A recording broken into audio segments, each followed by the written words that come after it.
Hey guys, PepperAmmy here. This week we are taking a look at sweet rolls from the Elder Scrolls game series, as suggested by Charlotte. Now, luckily I have the Elder Scrolls cookbook, and this is a super simple recipe to make. Now to start, you want to combine 1 cup of warm milk with 2 tablespoons of honey and 3 tablespoons of butter. Now if needed, you may want to heat the milk up again slightly in the microwave just to melt the honey and the butter through properly.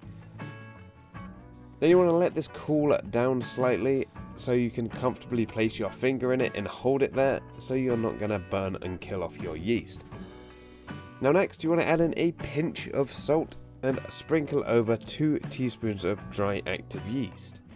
Now you can let this bloom here for a little bit, but I know this yeast is fresh as I got it on the day of making this recipe, so I have no worries about my yeast not blooming properly. Then you want to whisk in 1 egg and 2 cups of flour and then mix until you have a smooth batter, kind of like a thick cake batter.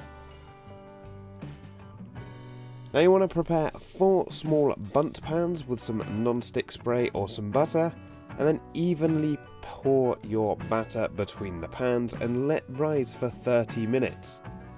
Now whilst your batter rises, you want to preheat your oven to 175 Celsius or 350 Fahrenheit.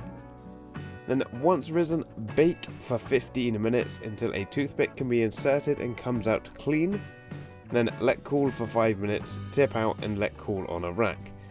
Now if your sweet rolls are looking a little bit pale, you can always just put them back in the oven uncovered for a couple of minutes just to brown up. But I kind of prefer the nice, smooth, pale look of the sweet rolls.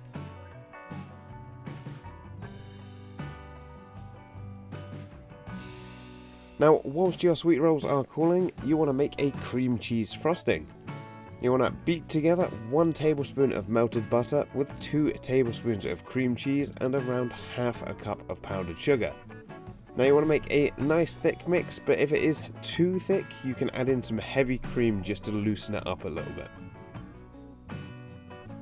Then to finish, simply spoon over your frosting, let it run down the buns slightly, and then let it set and enjoy.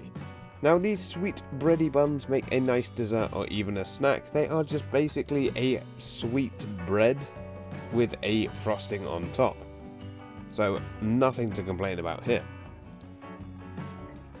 And that wraps up this week's video. As always, I hope you enjoyed. If you did, let me know down below with a like and a comment.